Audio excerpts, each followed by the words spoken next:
kebakaran kecil di laundry saya. Nah, ini sudah mulai terjadi kebakaran. Jadi beberapa orang yang sudah mulai ngeh, dia mulai beraksi ya. Posisinya mau dibuka dan ternyata ada api di situ. Apa yang dilakukan?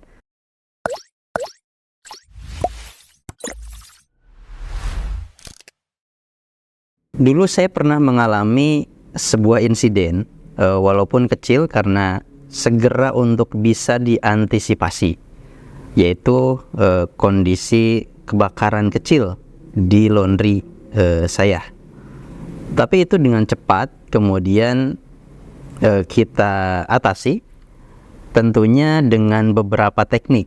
Nah, hari ini saya ingin mereaction sebuah video.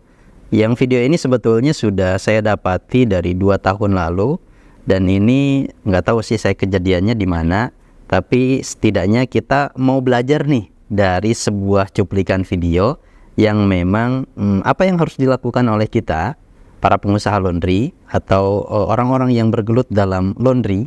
Di situ ada mesin washer, ada mesin dryer, ada mesin boiler. Nah, ini tentunya kita tidak ingin hal ini terjadi. Namun seandainya ini terjadi, sebuah kebakaran misalkan, atau sebuah mesin yang terbakar, apa yang harus kita lakukan? Nah, kita lihat videonya terlebih dahulu. Ini ada sebuah laundry. Kalau saya lihat sih memang laundrynya self service ya, dimana di situ setupnya dia sebaris. Di depan situ ada mesin washer berjejer sekitar 6 mesin. Terus kemudian ada juga mesin dryer yang memang dia tersendiri spotnya. Nah, ini sudah mulai terjadi kebakaran. Jadi beberapa orang yang sudah mulai ngeh, dia mulai beraksi ya. Bahkan ada seorang anak dekat depan mesin dryer itu. Ada yang juga santai melihat kondisi kebakaran itu. Nah, ini ada orang yang sudah mulai masuk dengan membawa APAR, alat pemadam kebakaran ringan. Tapi juga dia masih ragu-ragu untuk mau disemprotkan apa atau tidak ya, karena memang biasanya dalam kondisi seperti ini ada hal-hal yang di luar nalar. Bisa jadi dia saat ini sedang panik atau ragu-ragu. Dia mau menyemprotkan kemana.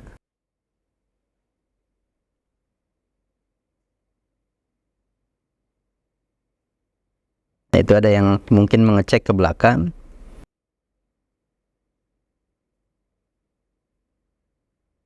Itu sudah mulai terbakar posisinya di dryer yang paling pojok, yang paling bawah. Tapi mesinnya masih nyala. Nah, terlihat karena memang di sampingnya masih ada kegiatan pergerakan ya. Karena biasanya itu satu panel, kabelnya satu panel, dan itu posisinya masih bergerak, tandanya dia sedang berproses gitu. Nah, kemudian yang bawa APAR tadi merapat ke belakang. Mungkin di belakang juga ada api ya. Nah, kita tidak bisa melihat sampai belakang sana. Mungkin ada api juga di belakang sana. Nah, ini sudah posisinya mau dibuka dan ternyata ada api di situ. Apa yang dilakukan? Oh, ternyata dia menyemprotkan entah itu powder atau cair ya. Karena APAR itu biasanya ada 2 jenis, ada yang bentuknya powder, ada juga yang bentuknya cair. Dan ternyata belum bisa dipadamkan, apinya masih terus keluar, bahkan kemudian mengambil lagi APAR yang kedua. Ini coba mau disemprotkan kembali.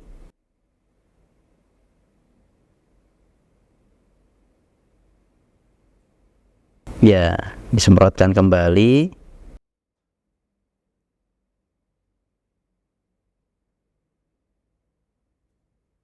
Nah, dan ternyata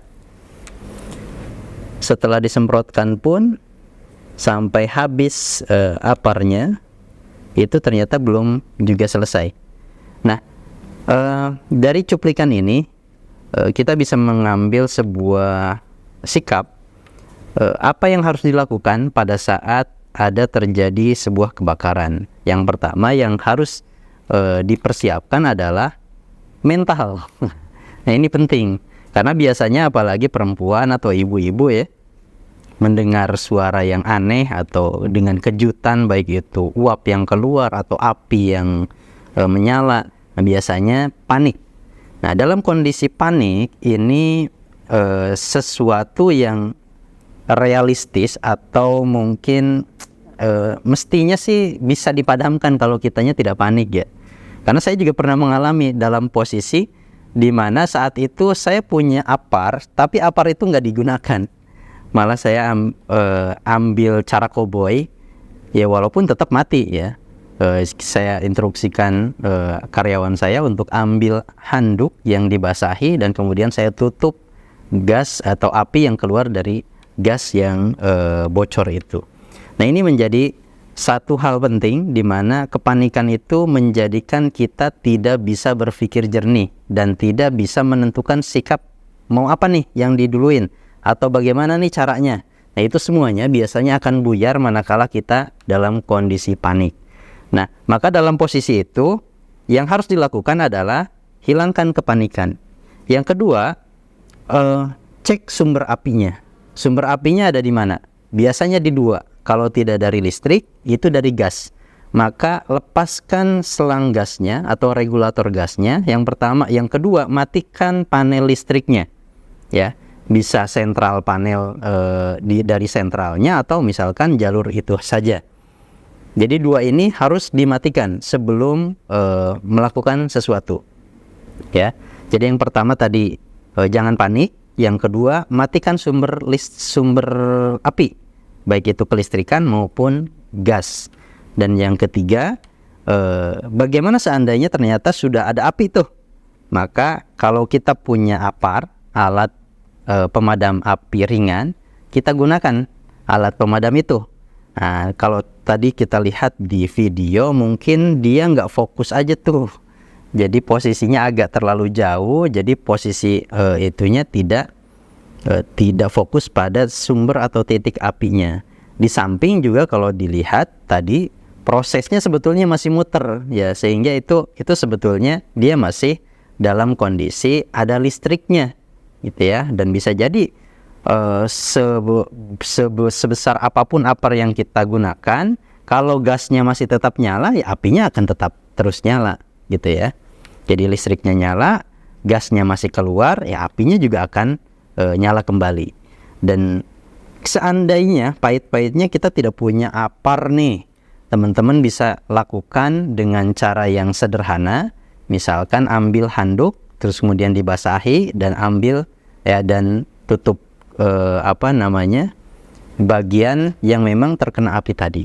Bisa di dryer atau kalau dulu kasus saya itu di gasnya ya, di regulator gasnya yang muncul api ya, dan itu menuju ke kompor boiler, dan itu sangat berbahaya sekali dan ternyata bisa ditutup dan itu menjadi solusi dan ternyata berhasil untuk mengantisipasi terjadinya kebakaran yang lebih besar lagi.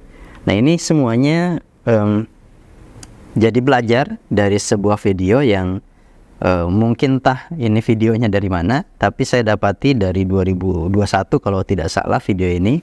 Hari ini saya reaction supaya kita belajar bersama-sama mengantisipasi kejadian-kejadian yang tidak kita inginkan. Terima kasih. Salam solusi, salam berdaya, salam mandiri.